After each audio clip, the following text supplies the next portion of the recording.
आप देख रहे हैं सुदर्शन न्यूज। नमस्कार, मैं हूं पूजा सिंह। आप देख रहे हैं सुदर्शन न्यूज और ये है यूपी विशेष।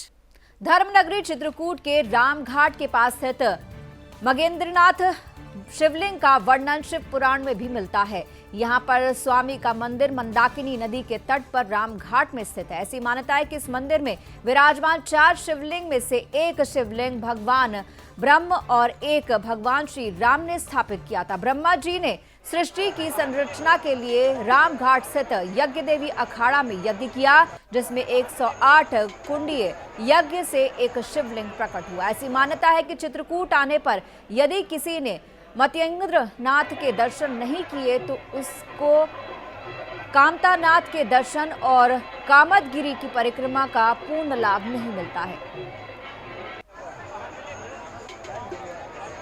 चित्रकूट मगेंद्रनाथ स्वामी का मंदिर मंदाकिनी नदी तट के रामघाट पर स्थित है। ऐसी मान्यता है कि इस मंदिर में विराजमान 4 शिवलिंग में एक शिवलिंग भगवान ब्रह्मा और एक भगवान श्री राम ने स्थापित किया था। ब्रह्मा जी ने सृष्टि की रचना के लिए रामघाट स्थित यज्ञ देवी अखाड़ा में यज्ञ किया था।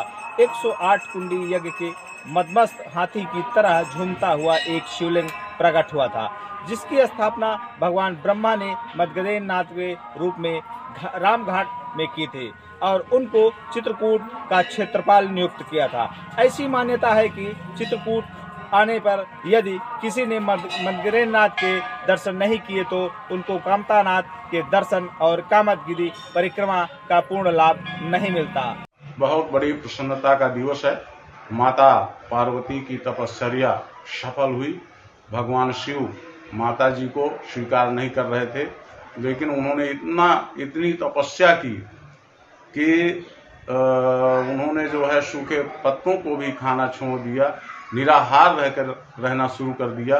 तब भोले बाबा ने उनको वरदान दिया कि मेरे साथ तुम्हारा विवाह होगा। और आज के दिन ही माता पार्वती की तपस्या ने साकार स्वरूप धारण किया। आज के दिन ही उनको जो है सफलता मिली। आज के दिन ही भगवान शिव और माता पार्वती का विवाह होता है।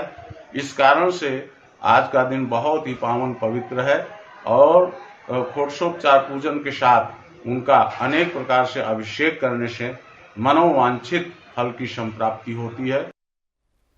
आज महाशिवरात्रि के पावन पर्व पर जहां पूरे देश के शिव मंदिरों में शिव भक्तों की भीड़ जलाभिषेक कर पुण्य की भागीदार बनती नजर आ रही है, वहीं लखीमपुर खीरी के छोटी काशी गोला गोकर्णनाथ में महाशिवरात्रि पर्व पर भगवान भोलेनाथ और माता पार्वती के विवाह की धूम मची हुई है। आज महाशिवरात्रि पर भगवान भोलेनाथ दूल्हा बनेंगे और धूमधाम से गाजे बाजे के साथ उनकी बारात निकलेगी और दर्शन करने के लिए देश के कोने कोने से शिव भक्त आकर पूजा अर्चना कर रहे हैं।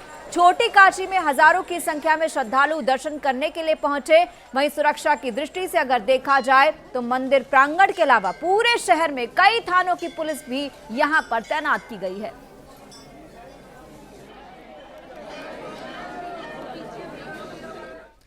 और अब खबर यूपी की कानपुर से, जहां जिला कानपुर में छेड़छाड़ की शिकायत करने पर आरोपी ने लड़की के घर में आग लगा दी। आग लगाने की वजह से एक गाय जलकर मर गई और पुलिस ने शिकायत के आधार पर आरोपियों के खिलाफ मामला भी दर्ज किया। दरअसल पीड़िता ने बताया कि वो अपने रिश्तेदार के घर जा रही थी, उसी दौरान 5 लोगों ने उसके साथ छेड़छाड़ कर दी। इसके बाद लड़की ने आरोपियों के खिलाफ पुलिस थाने में शिकायत दी, लेकिन पुलिस ने केवल एक आरोपी को गिरफ्तार किया। उसे 3 दिनों के भीतर रिहा कर दिया गया। आरोपी ने उसके अगले दिन पीड़िता के घर में आग लगा दी। इस मामले को लेकर बजरंग दल ने पुलिस प्रशासन से आरोपियों पर कड़ी कार्रवाई की मांग की है। वहीं अतिरिक्त डीसीपी मनीष चंद्र सोनकर ने कहा कि इस मामले में 2 आरोपियों को गिरफ्तार किया गया है।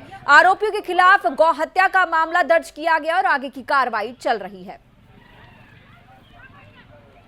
कुछ दिनों पहले हमारी नंद से छेड़खानी की थी ठाकुर लोगों ने। उन्हीं लोगों का हाथ है, हम उन सबको जानते हैं। हम हर तरीके से उनके नाम थाने में भी दे रहे हैं, जिसमें सबसे मेन हाथ है विकास डीजे का, जो कि हमसे खुलेआम कहता है जो मेरा करवा पाना करवा लेना। मीडिया मेरी जेब में है, थाना मेरी जेब में है, हम तो वैसे भी मुखबर है, मेरा कुछ नहीं हो पाएगा। ये एच ब्लॉक जा रही थी कामता वाली गली में, ये 5 लड़के थे, नंगा ठाकुर, पिंटू, मोहित, नमन और विकास गौतम, ये पांचों ने इसको हाथ पकड़ के घसीटा, काफ़ी अभद्र शब्दों का प्रयोग किया। जब वहाँ पे कई लोग इकट्ठे हो गए और वो लोग जाके हमसे कहते हैं जाओ तुम्हारी नंद के साथ में बहुत ज़्यादा बदतमीजी हो रही है, हम घर से भागते हुए आते हैं, तब तक वो लोग इसको मार पीट के निकल जाते हैं गाड़ी से। यहाँ पर जैसे सूचना मिली कि एक गरीब परिवार है जो ठाकुर परिवार लोग मिलके इनको पीड़ित कर रहे थे, और जिसके बाद इनकी मानसिकता गाय को लेकर के बनी हुई थी, और पूरा जो है आप पीछे देख सकते हैं पूरी मड़ैया को जला दिया गया, जिसमें 3 गाय थी। 3 गाय में एक गाय की मौके पर ही मौत हो गई। उसको पुलिस द्वारा बिन बताए पीड़ितों को ले गया गया और उन लखीमपुर खीरी के संपूर्णा नगर में संदिग्ध परिस्थितियों में एक विवाहिता की मौत हो गई है। सूचना पर पहुंची पुलिस ने शव को पोस्टमार्टम के लिए भेजकर आगे की कार्रवाई शुरू कर दी है। वहीं मृतका के परिजनों ने ससुराल पक्ष पर हत्या का आरोप लगाया। परिजनों ने ससुराल पक्ष पर गला दबाकर और फांसी पर लटकाकर मारने का आरोप लगाया है। दूसरी तरफ ससुराल पक्ष का ये कहना है कि आए दिन कलेश के कारण खुद ही फांसी लगाकर उसने आत्महत्या की है। फिलहाल पुलिस इस पूरे मामले की छानबीन कर रही है।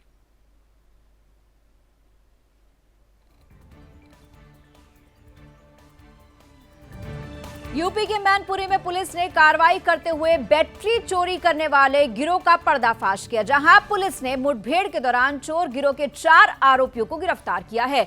आरोपियों के पास से एक 4 पहिया गाड़ी को बरामद किया गया है। पुलिस ने मोबाइल टावर से बैटरी चुराने वाले गिरोह का पर्दाफाश करते हुए बताया कि ये काफी शातिर गिरोह था जो कई समय से चोरी की घटनाओं को अंजाम दे रहा था।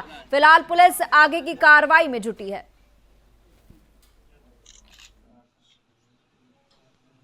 पिछले दिनों मोबाइल टावर से बैटरी चोरी की वारदातों की सूचना प्राप्त हुई थी। इस संबंध में फिर जनपद की सर्विलांस टीम और साइबर टीम प्रभारी और पूरी पुलिस की टीम लगी थी। तो उसके क्रम में इस तरह से पाया गया कि एक गिरोह है जो कि सक्रिय है और इन घटनाओं को अंजाम दे रहा है। बाद में फिर अपने विभिन्न तरीकों के माध्यम से इनके पास तक हमारी टीम पहुंची। ये 7 अदद बैटरी की चोरी की बैटरी, एक जो 4 व्हीलर गाड़ी जिसका यूज़ कर रहे थे, और साथ में जो आर्म्स सभी के पास से जो इलीगल तमंचे, और लगभग 26,300 रुपये जो चोरी का ये बैटरी चोरी वाली बैटरी बेच करके पैसे कमाते थे, तो ये सब प्राप्त हुआ है। यूपी के उन्नाव में दलित हत्याकांड में सपा सरकार में राज्य मंत्री रहे दिवंगत फतेह बहादुर सिंह के कब्बा खेड़ा स्थित दिव्यानंद आश्रम का आधा हिस्सा पुलिस ने सील कर दिया है, तो वहीं दूसरा हिस्सा जो है आश्रम परिसर में बने एक गड्ढे से शव निकाले जाने के बाद 16 दिन बाद ये कार्रवाई की गई है। किसी के गले नहीं उतर रही है, तो वहीं इस कार्रवाई को लेकर सीओ ने साक्ष्य के आधार पर एक कार्रवाई किए जाने की बात कही। फिलहाल पुलिस आगे की कार्रवाई कर रही है। थाना कोतवाली के अंतर्गत दिव्यानंद आश्रम में पूर्व में जो पूजा गौतम का अपहरण हुआ था, बाद में उसकी हत्या कर दी गई। उस संबंध में घटनास्थल को सील कर आवश्यक कार्रवाई की गई है।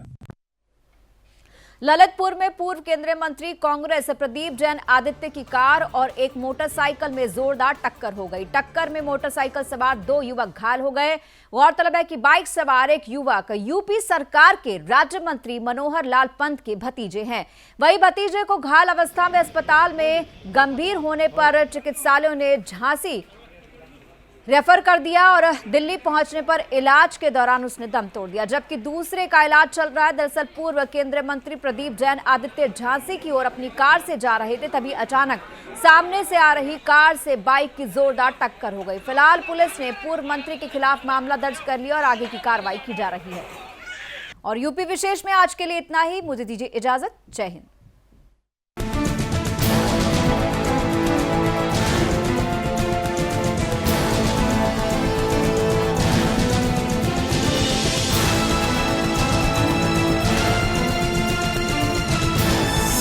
आप देख रहे हैं सुदर्शन न्यूज।